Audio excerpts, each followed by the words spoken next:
you may recall that last fall we had our first joint directors for the NASA Conference Forum on Iran after the elections, and it was a great success. And my colleague Seib, who so capably runs the center, reminded me that we needed to do this again, and came up yet again with a terrific idea for the joint forum. So it's my pleasure to welcome all of you and turn the introduction over to my colleague Seib.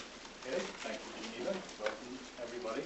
I'm not going to go into a long introduction of Jack Hamilton's credentials. I'll let him brag on selectively on what he wants to do and talk about his work.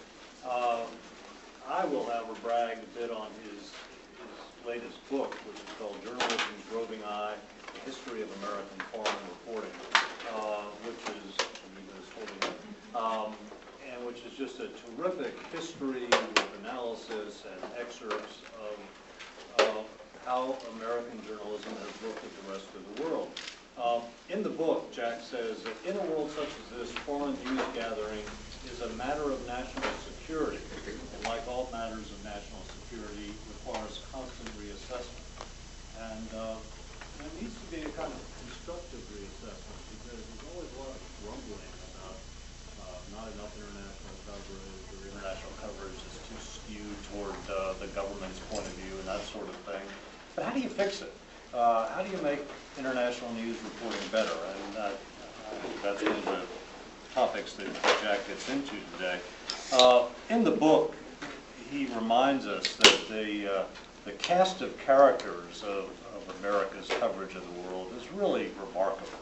You have the famous reporters like Hemingway, for example, but you have many more who a lot of people have forgotten about, like Hattie O'Hearn, Dorothy Thompson, who a lot of people have forgotten about, was a terrific reporter, Ernie Pyle and others.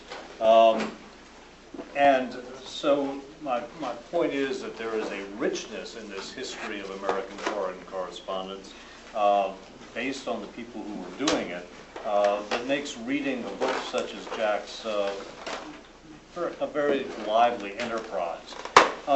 There are issues that come up too, of course. One is that the nature of journalism can change when correspondents feel that simply telling a story is not enough.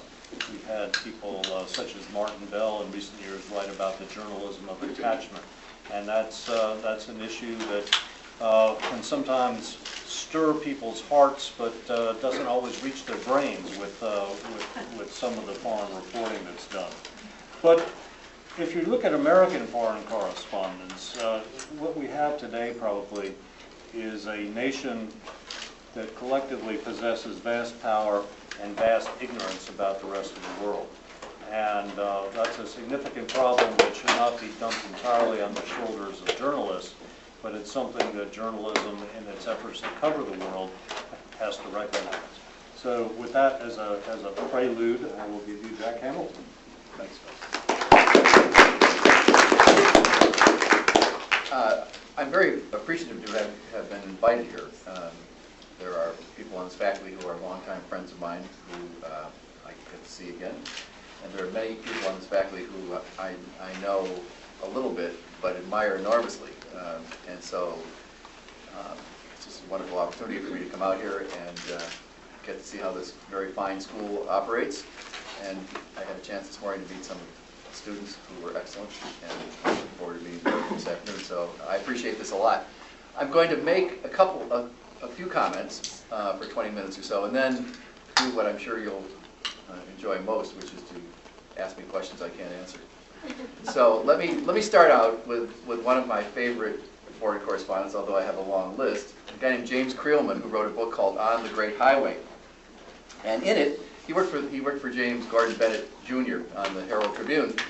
And in his book, he described the first interview ever with a pope. It happened to be Pope Leo XIII. And here's what he wrote.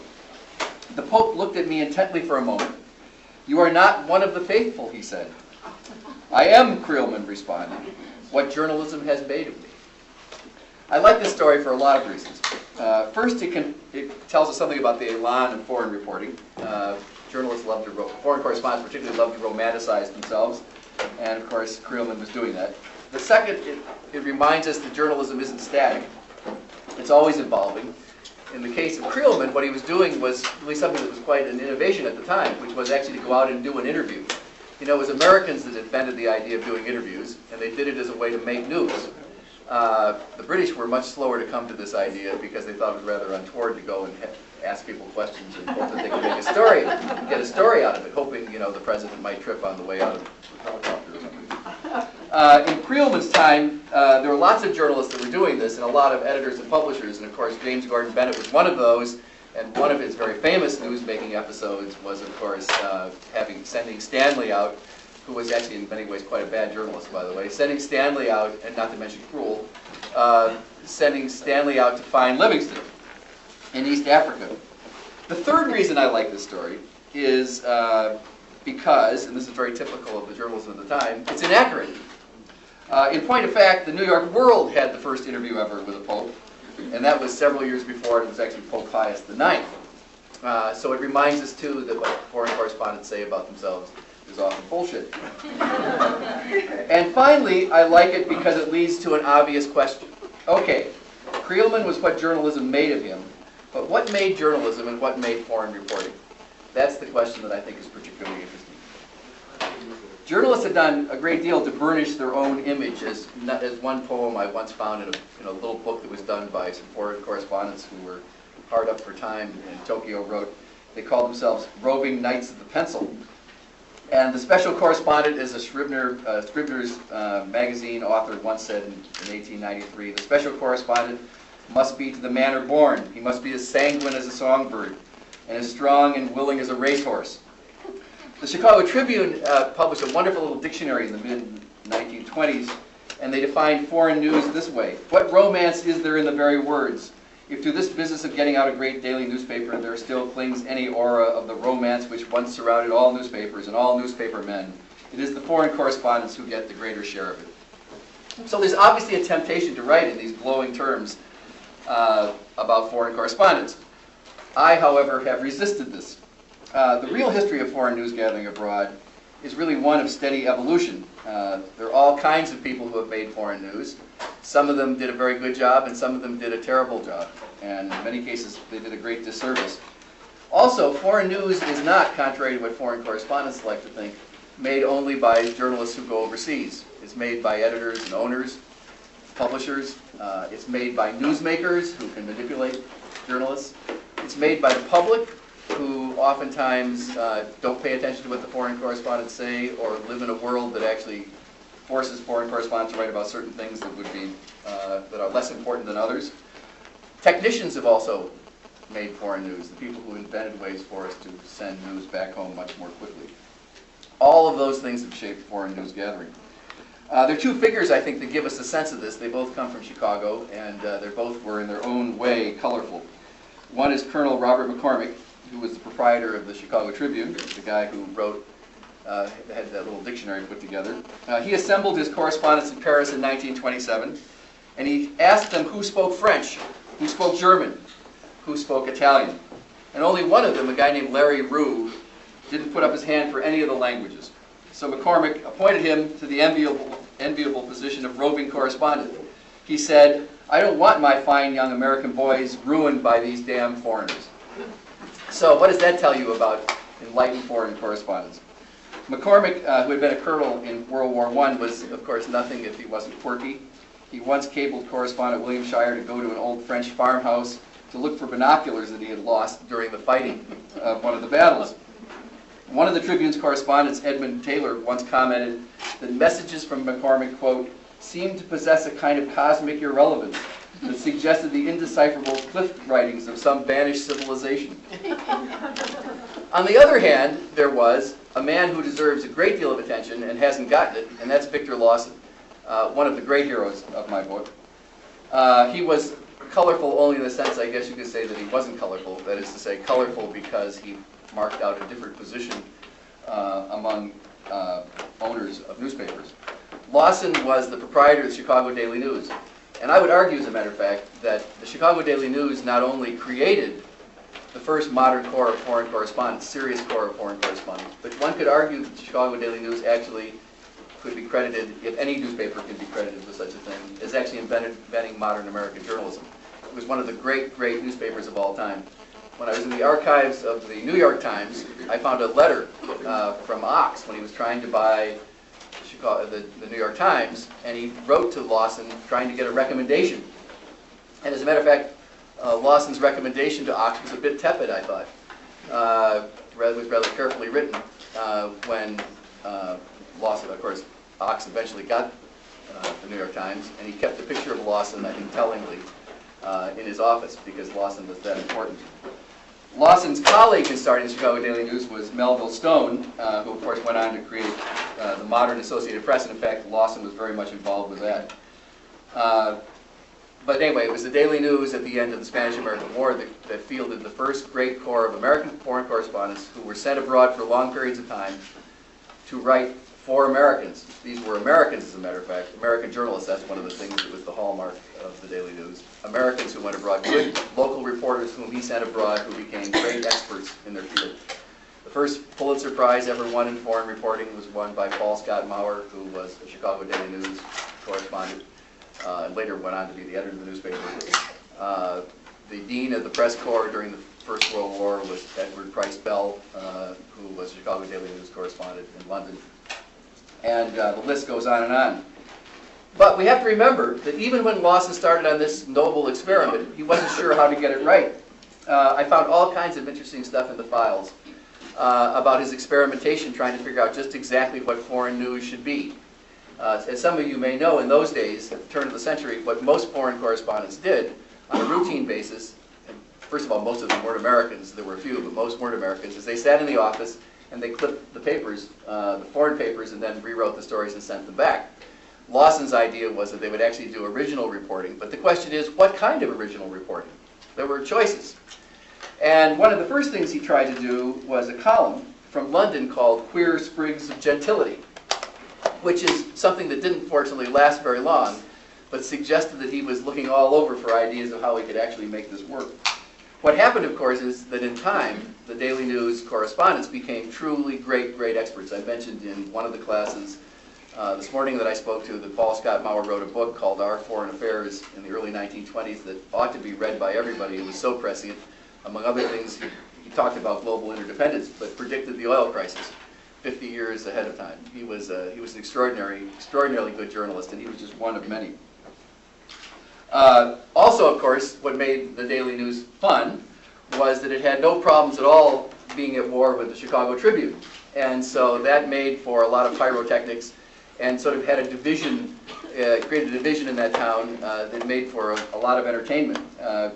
Men like Maurer and others who were at the Daily News sided with people who wanted to be sort of the Council on Foreign Relations, which was an organization that had been started in Chicago. And in fact, anybody that belonged to the Council on Foreign Relations, Colonel McCormick wouldn't talk about it. In fact, you all may know the name Clifford Utley. Clifford Utley's father was a famous reporter and actually was the head of the Council on Foreign Relations. He also worked for Lawson's radio station. And Colonel McCormick would never let anybody with the name Utley's name appear in the Chicago Tribune until finally Clifford Utley's brother, who was also very tall, played on the University of Chicago basketball team, and they had to publish his name in the sports scores and the Agate sports scores. Anyway, they used to have wonderful pyrotechnics. Some of you may not know this, but I've always loved it. Is that they had a cartoonist named Cecil Jensen who would lampoon McCormick in a series of cartoons called The Adventures of Colonel McCosmic. And in 1941, they ran a daily feature called Famous Sayings of History, which consisted exclusively of silly things that Colonel McCormick said. All that stopped, actually, when the Knights took over the newspaper, alas. They decided it wasn't good to have all out war. The point of telling you these two stories is there's a lot of distance between the Chicago Tribune and the Chicago Daily News, and there are all kinds of people who have been foreign correspondents. And I think it's important for us to understand what a wide range of characters it's been. Not just people who were bad reporters, but people who did all kinds of reporting. One of my favorite is Richard Halliburton, who wrote about the world in a low-the-wonder sort of way. The New Yorker observed of him shortly after he swam the Panama Canal which, by the way, since Phil says I'm supposed to say a few things about myself, I tried to emulate a few years ago to see if I could go from one end of the Panama Canal to the other, but they wouldn't let me go through the locks the way Halliburton did. They have too many laws for that now, you know, and they have insurance. But anyway, they're afraid of being sued. The New Yorker observed after Halliburton did this that many of the paths of adventurous living have been surfaced with concrete and map. No matter where a young man might turn, he would find fresh tracks in the dust, the marks of Richard Halliburton's boots, and he would find signposts pointing down side roads to publishing houses. We tend to denigrate Richard Halliburton today as somebody who wrote in a kind of blow-the-wonder way and was maybe thought of as writing children's books. But in fact, he had an enormous impact on Americans in the 1920s and 30s. All kinds of wonderful journalists like this guy who I once wrote a book about, Edgar Snow, and many, many other journalists decided to go abroad because they wanted to the beginning to be like Richard Halliburton. So reading him out of the roles of foreign correspondents, I think, is a mistake. Many Americans learned about the world the way Richard Halliburton wrote about it, not the way Paul Scott Maurer wrote about it. And I think we have to, if we want to really understand what people know and how they know it, we have to look at foreign correspondence in a very broad way. Even people like, Will Rogers, for example, could be put down as a foreign correspondent. Many of these pioneers, wonderful people that I tried to bring to life in this book, have been forgotten, and it's too bad. In fact, this is not a book that's meant to mention every foreign correspondent that ever lived. It's meant as a book to kind of give you a sense of how the profession evolved. I did, however, try to favor those who needed to have some attention shed on their lives, because in one way or the other they were pioneers. And so I'll just give you a few names of a few of them to give you a sense of who they were and what they did. One of them was George Kendall of the New Orleans Picayune, now the Times-Picayune, who was one of the first to actually provide news quickly. He did it during the Mexican War in the 1840s. Among other things, his paper sent boats out to meet ships as they were coming in with the stories so they could set the stories in type before they landed so they could get them out on the street. And in fact, it was his stories that ended up being the ones that were most widely printed in the United States and other places besides the South. He's important because, of course, he marks the beginning of the idea of getting news quickly. We have to remember that in colonial times, in the beginning, they were so concerned about this that sometimes they would publish the oldest news first, thinking that you wanted to find out, you wanted to get it chronologically, and if they couldn't get it all in the paper, they say, well, we'll give you the rest of the stuff next week in the paper. Another guy who deserves mention is a guy named George Smalley, with the New York Tribune, who established the idea of having actually a foreign bureau that was really good at organizing foreign news. And Smalley also was a very famous Civil War correspondent. Smalley ultimately had the problem of becoming so anglicized that he was fired by the New York Tribune, and he went to work for the Times of London, covering the United States. Another character that I think deserves a lot of attention and is somewhat remembered, but ranks with people like Halliburton in terms of importance, although his importance as a serious journalist is almost unrivaled. And that's a guy named Vincent Sheehan, who wrote one of the most insightful books ever written by a foreign correspondent. Between the wars, it's called Personal History. Anybody who ever tells me they want to be a foreign correspondent, I tell them to go get that book and read it. I can tell you lots of Sheehan stories. He takes up a big part of my book. He's an extraordinary character. He was even in a way, he could have been a fortune teller. And as I mentioned in one class, one of the things he did in this way he had is he predicted that a Hindu would assassinate Gandhi, and he got a magazine assignment and went over and was there and was standing there when Gandhi was assassinated. And that's just one of many examples. He was also crazy, which makes him also quite interesting. Phil has met, he had nervous breakdowns all the time. Dorothy Thompson, Phil has mentioned her. Her story about Hitler is one of the great stories, and she marks the beginning of a very important trend in journalism, which is the routine expulsion of foreign correspondents. Up to her time, before she was expelled from Nazi Germany, it happened, but it didn't happen that often. But her being expelled is a benchmark, and of course we all know that today it's a routine part of the business, unfortunately. And the final character I'd mention to you who deserves much more attention than he gets, he's utterly forgotten, is Jack Belden, who may have been the greatest war correspondent during World War II. He was extraordinary. First of all, he was fearless. He was a loner. He too had his own emotional problems. but his writing about war, his understanding of war, and his writing about it is truly riveting. And if anybody wants to read a book that presages, say, Chris Hedges' book about what it means to be in war and the trauma of it, they should read his book called Still Time to Die, which is a very, very powerful book. He ended up, he was a rather complicated character. He ended up at the end of his life, at the end of his career, at the end of World War II, when he was still a relatively young fellow, dropping out of journalism. He was disaffected, had a lot of different jobs, like working in Las Vegas, selling aluminum siding, and driving a school bus. I fear for those children if he was driving a school bus, but anyway, he did. And ended up, in the end of his life, for years living in France, writing sonnets that nobody read. I've tried to give these people the headstones they deserve, but of course the real issue with a book like this is not the people, it's what they stand for. And so I think I want to kind of conclude here with a couple of just big points. One is two sort of what I would call high water marks in foreign reporting that maybe takeaway points that you find interesting. The first is that the high water mark for foreign news in terms of the amount of coverage, that is the amount of news, foreign news that appeared in newspapers, occurred during the colonial period.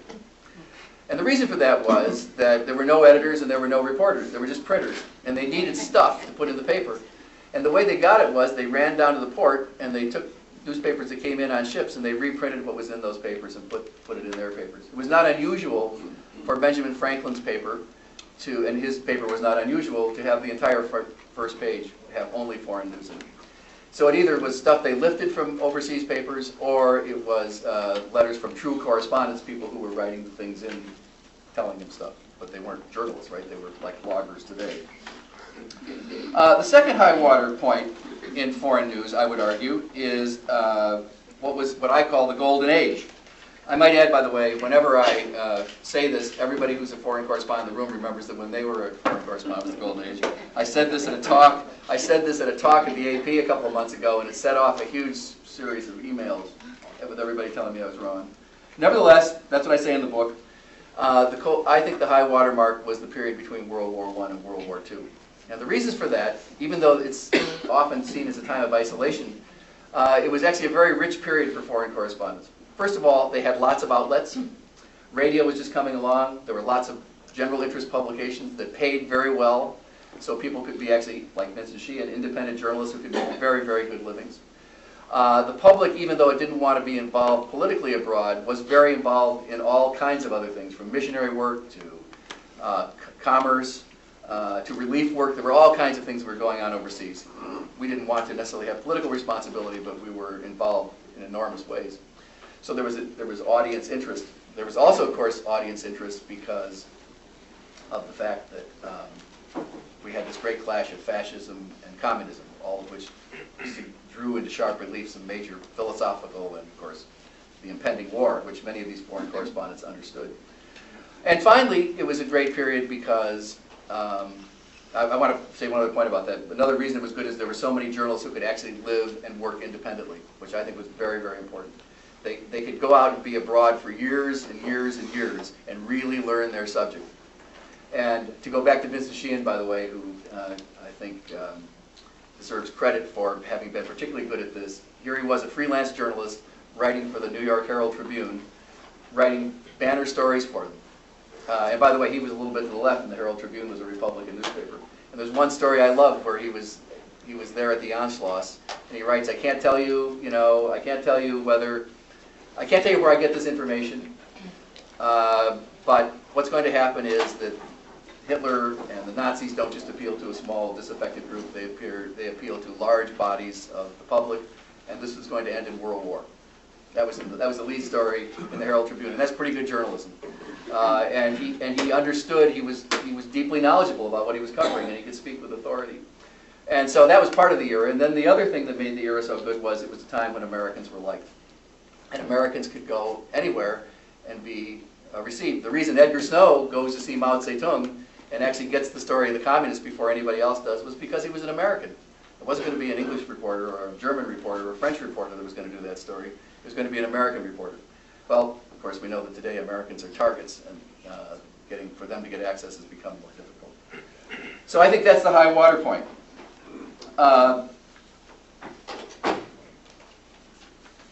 let me go on to what I think are a couple of other bigger issues that we can talk about before my time is up here.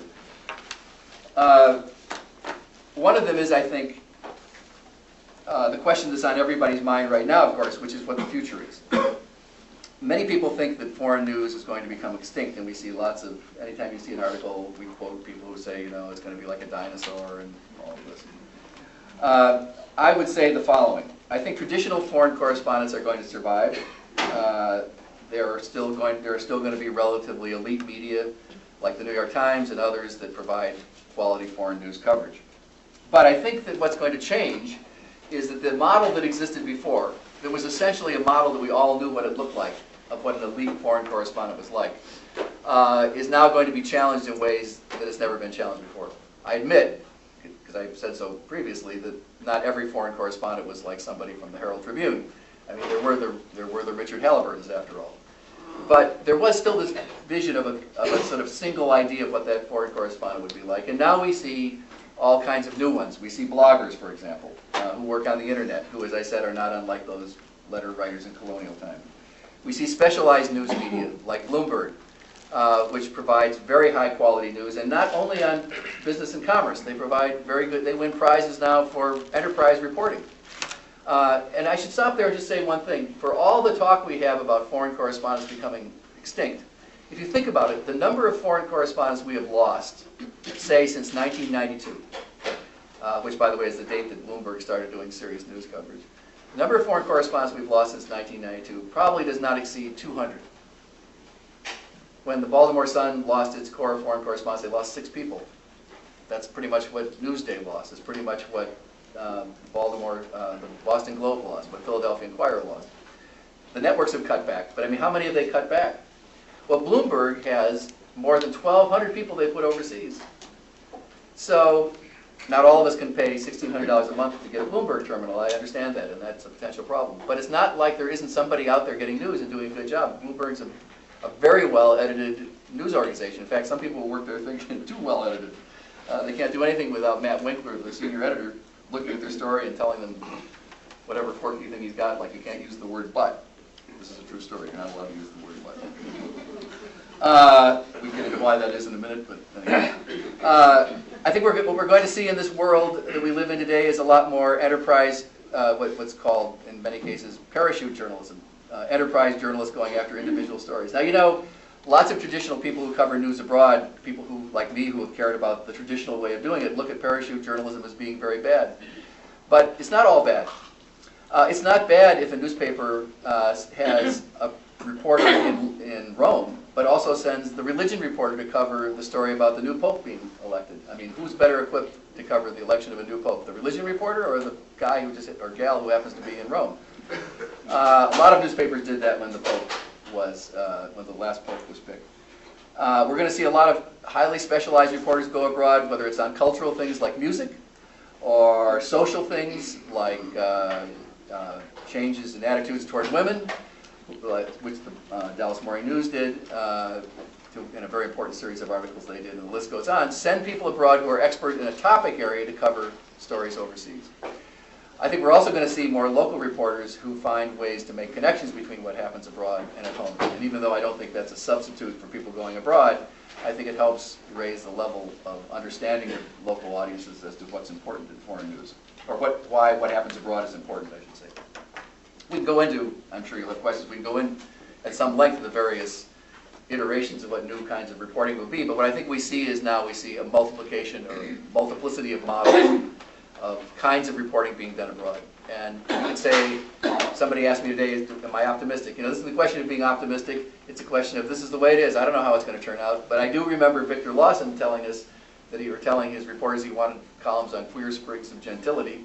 And so, you know, there's some false starts along the way, and we have to hope that somehow quality comes out. So let me end this way with an editor that many of you will remember or know. You won't know him personally, I'm sure. And that's the New York Sun editor, Charles Dana, who was one of Horace Greeley's pioneering foreign correspondents and a brilliant guy. He was a polymath. And he gave a speech once, actually in 1895, in which he talked about the comparatively new profession of journalism. I always like that.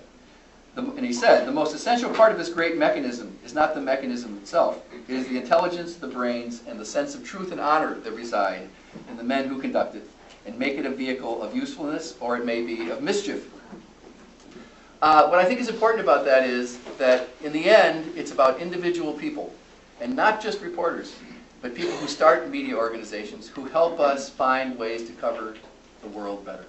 Sometimes we do it well, sometimes we do it poorly, but it's about individuals. And some of those people are going to be characters.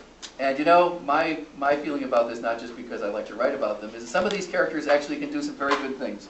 Take our friend James Gordon Bennett.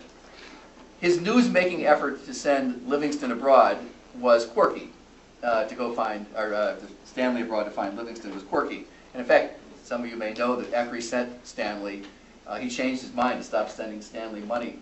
And then changed his mind again and started sending him some more dough. He also sent out a whole bunch of other people at the same time to try to find other people. He thought this was such a good idea.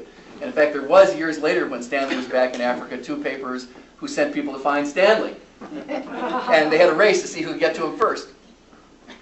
But in the process of all of this, journalists actually did an enormous amount of exploration. You know, there were lots of lakes and rivers and mountains that were actually named after editors and correspondents for a while. Some of those have been scrubbed, but some of them haven't. In fact, one of the city editors of the New York Times has a lake named after him in the Arctic. A city editor, not a current city editor. But it was also true that Bennett was a wild sort of character. And he became, and this is what I like about him, he became very angry, as a matter of fact, that Stanley became so famous. Because he wanted to be the famous one. And associates remembered Bennett breaking into a rage whenever Stanley's name ever showed up in print. And by the way, if you go back and look at the stories, you know, even though a lot of the stories that Stanley wrote were in the first person, he never had a byline. I mean, they never even said his name. There was no name in the paper at all. Anyway, one of Bennett's star reporters once said, if there was anything the Commodore hated, Bennett was also a yachtsman, so he liked to be called Commodore.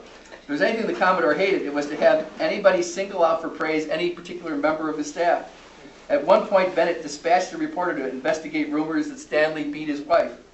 Asked Bennett angrily, who was Stanley before I found him? So, you know, there's wonderful characters out there, and I think the history is not over. So I'll leave it at that. Take questions. Thank you. I can't help but no, it's fascinating to me that Edgar Snow became a foreign correspondent because of Halliburton.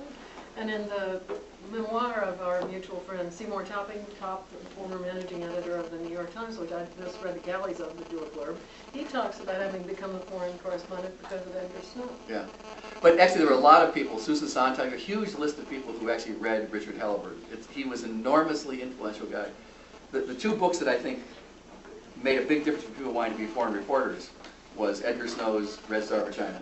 And all kinds of people have told me that Harrison Salisbury told me that. I mean, there's a huge list of people that read that book and were moved by it. And the other book is Vincent Sheehan's Personal History, which was a very important book, and a lot of people read it and said, I want to be that guy. Lead Kindly Light. It was also a good book. That was a follow-up sequel. So, questions? Can I say something? I just thought that you can't forget broadcasting. I know Edward R. Murrow led a lot of interest in international news. I first heard him broadcasting from Vienna and Berlin in the 30s. Mm-hmm. And there are people like all that do radio broadcasting. Do you cover broadcasts at all? Yeah, I do. I in limited time, but yes, I do. I mean, I have my view of broadcast is probably not as positive as some people would have. I think the high water mark for broadcasting might very well have been in the Murrow years. And the reason for that was the following. First of all, nobody knew what the hell to do with radio at all. They didn't even know, what they could be putting on or how to do it. So it was a grand experiment, which left the field open in a lot of ways. Second of all, it was a period when, of course, when it really got going, where there was a huge story. And people were getting it instantly, right? The war. And then there were some other factors that I think made a big difference. One was that people like Murrow had enormous gravitas and could really use the air in a very effective way. And they hired fabulous foreign correspondents who had been print journalists to start with and went to work. Now, this isn't to say that later on there wasn't there were great moments in broadcast foreign reporting. I mean, we could look even in our own recent times, the fall of the Berlin Wall, what happened. I mean, there have been great moments, right? I'm not saying there weren't. But broadcast was always going to have a problem, which had to do with audience, a different kind of audience problem that would occur with print. Not to say print doesn't have some limitations, but broadcast has more. And you know, if you go back and look at the Murrow broadcasts, as good as they were, they didn't have a lot of original reporting in them. They had a lot of evocative reporting in them.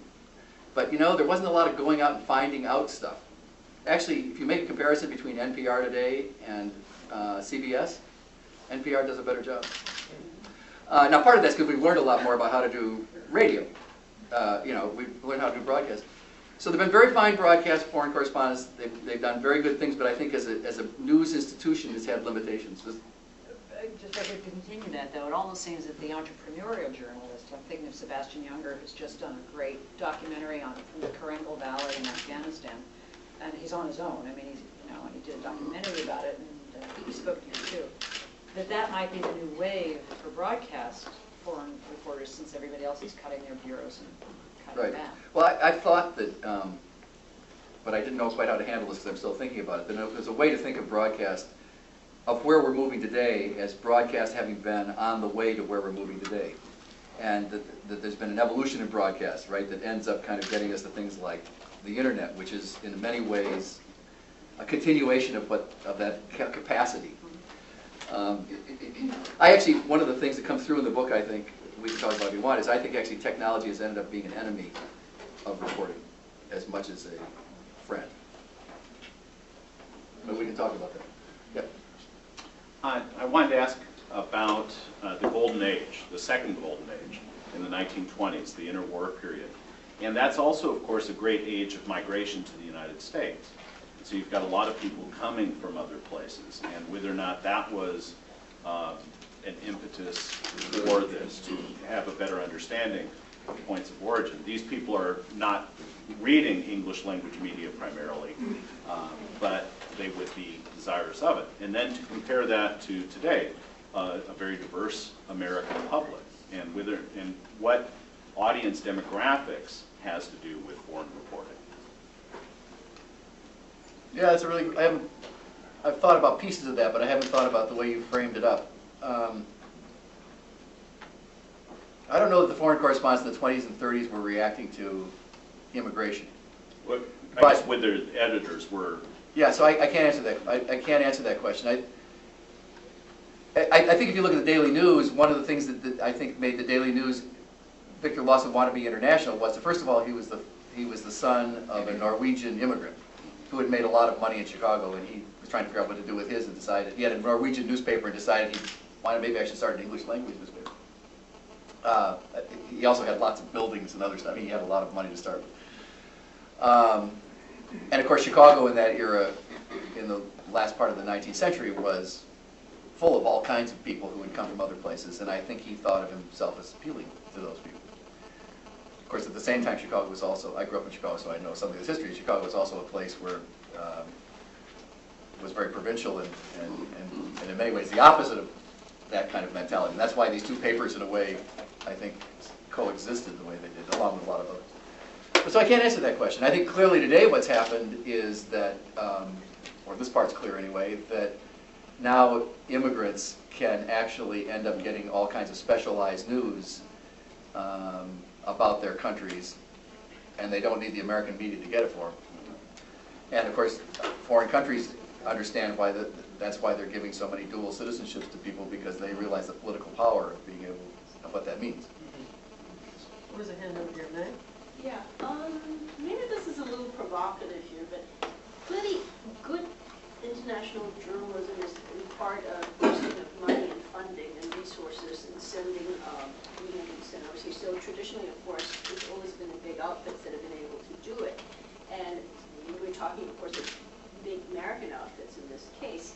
I'm sort of wondering in the future, given where, financials being what they are, do you see a possibility that great international reporting in the future is increasingly being funded by possibly non-American organizations? I'm thinking, for example, BBC is you know, partially government funded, so it doesn't have quite the kind of problems that we see here. I'm thinking Al Jazeera's got a lot of money. I'm thinking even a Chinese government-run agency, Xinhua, they're putting a lot of resources into their, they have the money. So I'm sort of wondering, I think that's actually, I think that's right. And actually, I'm doing a special issue of a publication, and Phil wrote an article that gets at that with Al Jazeera, I think. And in fact, were I to rewrite the book, I think I would say a little bit more about that, because I think what is going to happen is that some of these media, and Al Jazeera is a good example, are actually going to be more purposefully projecting themselves onto the American scene as another source of news and information. And I said a little bit about that, but I could have said more. So I think that's absolutely right. The fundamental problem is this. Foreign news is one of the most expensive kinds of news to get, and it's one of the least interesting to the American audience. And so the problem is, when you had hegemony of news by a few news institutions, it was easier for them to justify getting this news, and they get some. But now when it can be disaggregated news, and who's going to, you have a small audience, who's going to pay for it? The way to look at it, and broadcast as an example, is the demographic for foreign news is people like me, right? People who are old and males. And the demographic for that audience tends to want to reach is people your age, who are in their 20s, who are females. And so, you know, that demographic. So I'm not saying you don't care about foreign news, mind you. In fact, I wish you would express this forcefully. Well, she's thrilled that you think she's in her 20s. No, but anyway, so the point is that that demographic doesn't help. And then, if you think about it another way, Andy Hayward, who was the president of CBS News, told me this, and actually I thought it was very interesting when he mentioned it. There was a time when you know, the networks, the two networks, basically CBS and NBC for a long time were the only ones that did foreign reporting. ABC was a latecomer. They had hegemony over video. So it made sense for them to pay money to get that, because there weren't any rivals. But today, you can go get video anywhere you want. So why would you go spend a lot of money to get something that anybody can get anywhere else, and it doesn't give you any comparative advantage?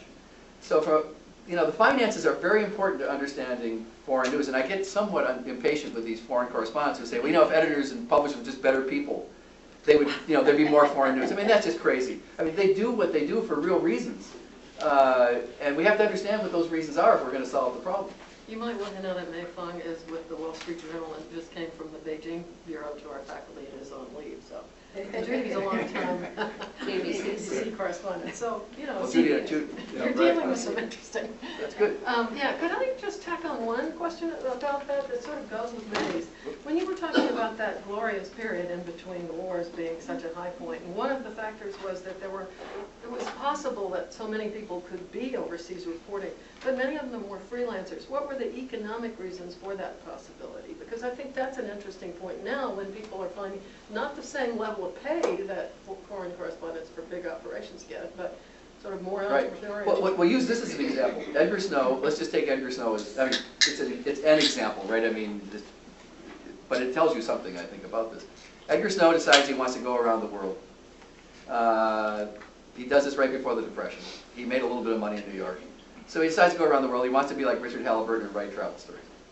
He writes a few, ends up in China, goes to work for a local English language newspaper, which has often been an incubator for foreign correspondents. It's an interesting paper, by the way. It was run by some people from Missouri who were famous journalists, but leave that aside for the moment. And lots of people from Missouri had come through this way. In fact, they used to call it the Missouri news monopoly. There were so many people from Missouri who were working in China in that period.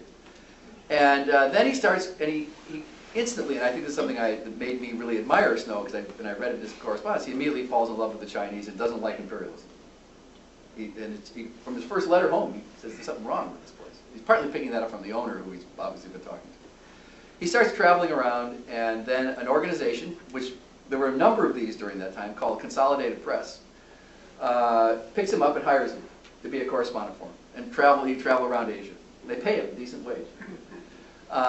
Consolidated Press, doesn't exist anymore, as do lots of other news services that have sort of disappeared. So he travels around, he goes to India, he walks through Burma, through Yunnan to Burma, comes back to China. Consolidated Press, he gets back, at this point now he's been in China a while, and the Depression comes next, and Consolidated Press goes under the Depression. So he has no money. So he doesn't know quite what to do. He goes actually to the racetrack and bets and wins some money, that helped. But then he's freelancing. At this point he's done a book, but anyway, which does so-so, but nobody cared about China. But he decides to do an article for the Saturday Evening Post.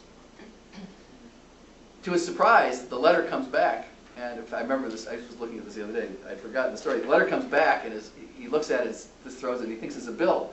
And his wife said, he was about to throw it out, and she said, yeah, look like they sent me a bill for $7.50. He said, what are you talking about? They just sent you $750 for your article. He could almost pay for his rent and food for $750 in Beijing for a year. So that was a big difference. There were magazines that paid lots of money, and the Saturday Evening Post was only one, although the Saturday Evening Post had wonderful, we think of it as a very middle-brow publication. It had lots of wonderful correspondence. And so and there were lots of organizations like this that were sending people out, and there were a lot more news services, robust news services. Some came and some went. But there were a lot of them, there was the Herald Tribune, and there was the Philadelphia Public Ledger, and there was Christian Science Monitor, which was exceptionally good in those days, and the Chicago Tribune got better in the 30s, Daily News, well, the list goes on. There were quite a lot. And so there were plenty of places for these to go, plus wire services, plus specialized services like Consolidated Press, UPI, INS. So there's just a lot more places. And cost of living was lower, and the rates were higher. Yes. First you, and then are there any students? I'd welcome student questions. Yes. Yes, a slightly wider historical comment or question. I think you stated that there was journalism, international journalism began in 1895. I'm wondering what influence with regard to international coverage had people like Mark Twain. He was not a journalist, but he was a writer, and he was writing about contemporary topics. He literally traveled around the world in an entertainment sense and lecturing sense. But what about the influence of that kind of individual in setting up the ideas of international journalism? Yeah, it's a great question, and I don't have the answer. I haven't thought about it, but it's actually a very, very good question. I'm sure he must have had some impact, and I never thought to flip that rock over and look under it. I'm curious, you said... There's one way to answer that indirectly, and Phil mentioned one of them, was Lafcadio Hearn, who wrote these wonderful evocative stories. Sometimes, very rarely was it really news. And he became to Japan what Quebecor became to the United States, or Tocqueville came to the United States, became to the United States. And and he's still an institution, a revered institution in Japan. But he also had a huge audience in the United States, and it was softer kinds of, it was stories. And what a byline, Lafcadio. Yeah. So I think Twain must fit into that, but I have to think about how that would work. It's a good question. I'm curious because in between the wars was a golden age of reporting, but yet so many stories were in a lot of ways not acted upon or thought of as enemy propaganda. And I'm thinking specifically what the Japanese were doing in Nanking, and also what the Nazis were doing in Europe, that you can have all this amazing reporting going on, but not any influence to stop horrific crimes against humanity. So I would love it if you could draw a parallel to, in a lot of ways, what's going on today with Darfur and others, and some of the reporting out of Rwanda, for example, that you can have great correspondence, you can have all the screaming, and shouting, and headlines, but at the end of the day, unless it has an effect, what good is it? Okay, so let's see if I can answer that crisply. First of all, I think actually the rape of Nanking did get a lot of coverage, and some very sensitive. A.T. Steele, for example, wrote some very important coverage of it, others did. So I think that got covered. Well, that's kind of your point, right? That things were Okay, well, I'm going to It's a two-part. Right, but I'm going to answer it by saying, trying to dissect the question into different parts. So first is, I think that got a lot of coverage, and I think it had an impact on the way Americans saw the Japanese. Because there was an age, and some people have written about this. there dawned at that point an age of the Chinese being victimized. In the case of the Holocaust, unfortunately, there wasn't very, I mean, this is not an area I'm a great expert in, but there wasn't nearly enough coverage of what was actually going on. And a lot of papers like the New York Times didn't want to, were they're loath to cover it. So it didn't get the same coverage that I think the rape of Nanking did, or what had happened in China. It wasn't just the rape of Nanking, it was the Japanese invasion of Shanghai and all these other things, and Manchuria. So let's see. So that's the first part of the question, that they aren't exactly the same. But then the second part of the question is, what impact did it have on policy? And here, I guess I'm somebody who takes a position that many people would not agree with. I think a lot of great reporting has had no impact on policy, especially when it's reporting that flies in the face of what people want to hear. And so that doesn't mean that some reporters don't tell us things that actually have an impact. But I think, unfortunately, a lot of great reporting has no impact. And one way we can demonstrate that is that during those golden years, when people like Vincent Sheehan were telling us that there was going to be a great war, the reactions among political leaders weren't what they should have been. Can we take the student first and then we'll go to Mike? Yes. Given your knowledge of all the past great foreign correspondents, what advice do you have for people or students like us who are just going into it and would like to eventually be a foreign correspondent, but given the transformation of the industry? Well, of course, I'm always asked that question because lots of young people want to do that, and that's a good thing. And the simplest answer, there's no one way to get there, but here's the advice I would give you if you were my kid. Go work on a small newspaper and learn what it means to be a journalist. Understand what it means to be a good reporter. You can go do a lot of other things after you do that, but you need to go someplace where they train you to be a good reporter. Once you've got that under your belt, and you decide you want to go abroad as a freelancer, maybe that works, maybe you go to the AP, there's lots of things you can do. But the first thing is you have to be a journalist, and being abroad on your own and not having enough experience is going to not give you the tools you need to be a good journalist. There's lots of other answers you could get, and you're sitting next to somebody who can give you a better answer than I can give, but that's my answer. I think you can't forget that one of the outstanding foreign correspondents sitting here, right here in this room, is Michael Parks. He won a Pulitzer Prize for his reporting from South Africa, Moscow, where we were there together and so on. But I think that one of the things that escapes it is the problems that we face being reporters. Now, all during this golden period you're talking about in the 30s, there were a lot of reporters who came back to the United States to talk about the threat from Hitler. And what were they done? They were tracked by the FBI.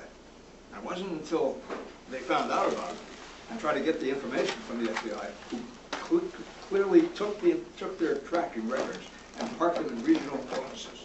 So that one group of people were following, and the name of the report I can't remember, I'm sure you know.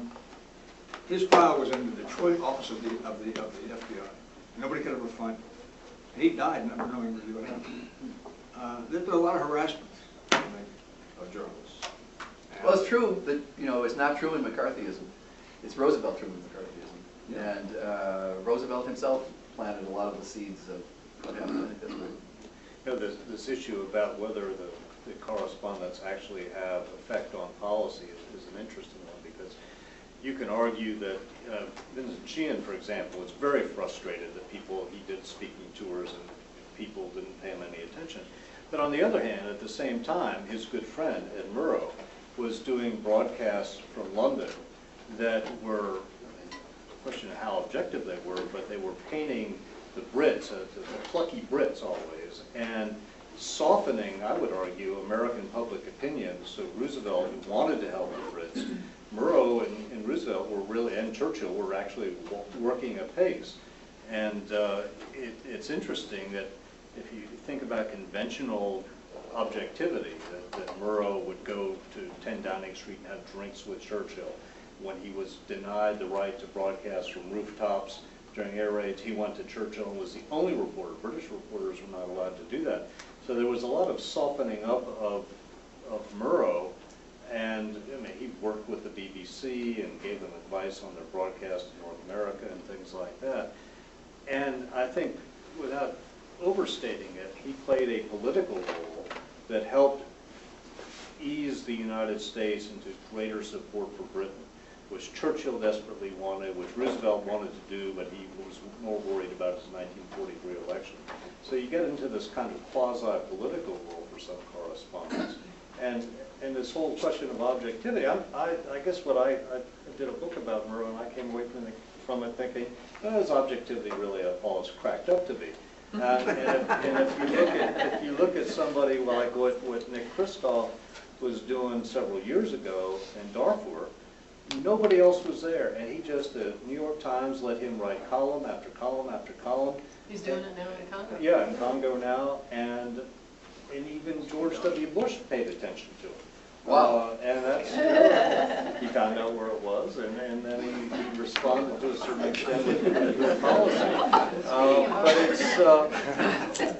But that, of course, Kristof is an opinion writer, but I think, I don't know, can you talk about sort of the context of that, the historical context of objectivity? Is it such a great thing? Actually, as I wrote this book, I came to solidify my views on that question, even though I admit it's complicated. By the way, what you just said about Murrow is, I don't mean to suggest that foreign correspondents never have an impact.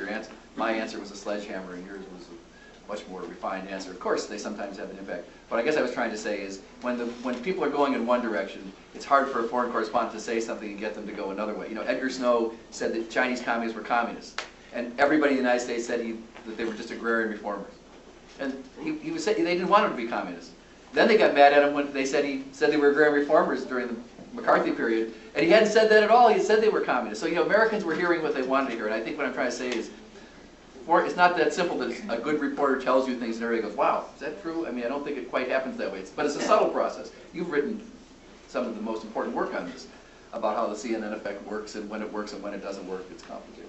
But on the issue of objectivity, I think the one thing about foreign reporting that doesn't apply to the same extent to domestic reporting is that most Americans don't have a sense of, they haven't been in the place you're reporting about. You don't have the same level of knowledge and appreciation of that place. If we say that it's snowing in Baton Rouge, you know immediately, wow, that's pretty interesting, snowing in Baton Rouge. Or if I say, because you know what happens in Baton Rouge, but if I say that somebody's going to a juju doctor in Nigeria, then you say to yourself, well, wait a minute, does everybody go to a witch doctor in Nigeria? I mean, how many people do go to a witch doctor in Nigeria? Because you don't know what's going on in Nigeria. If I tell you that Nancy Pelosi is angry with, I don't know, the minority leader of the House, you have some sense of what that means. But if I tell you two political figures overseas are at odds, it doesn't do any good to just have to quote two different people about those people. I mean, because I don't know what they are. So foreign correspondents have to provide context. And they have to look at a story in a very broad way oftentimes. And so what that means, it seems to me, is that it's important for them to tell you more about what the story's about than merely tethering alternative quotes to each other and hoping you can figure it out for yourself. And I think that's where it obviously can be perilous, because you can get reporters who don't know what they're talking about or be irresponsible, and attribution is an attribute of American foreign reporting or American journalism.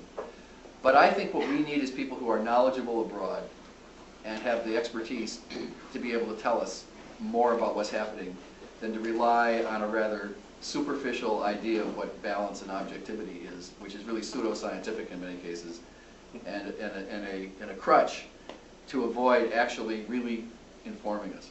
We'll do one last quick question. I'm wondering whether the trends you see in how the U.S. covers the world being replicated in how the world covers us. Meaning, for example, that if we do a bad job, they do a bad job, or?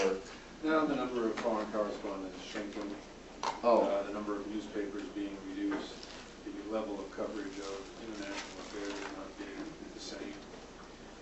I think the problem is, most of the foreign correspondents who come here to report sit in Washington or New York. And Hollywood. Yeah, and Hollywood. So, and they don't do anything else. They really, but of course, somebody could say the same thing about reporters who go to London. Paris. Or, yeah, where do they? They're not in. You know. First of all, I don't want to pronounce on something I don't know enough about, and I haven't seen the data, right? I haven't seen what those numbers are. Obviously, the United States remains important, so it's going to be a place that's going to, if you have foreign correspondents, you're likely to send one to the United States, just because whatever we do is more likely to make a difference to your country. So I can't really answer your question head on. I can say that I think Phil and others are on, and this other question was asked, I think that we're going to find more alternative ways of thinking about the world with people covering lots of things, including ourselves. And I think looking at how Al Jazeera covers the United States is very revealing and helpful for us to think about ourselves. Now, whether we're going to get the average American citizen to watch that, I don't know. But I really can't answer your question because I don't know. All right, well, thanks so much for being here.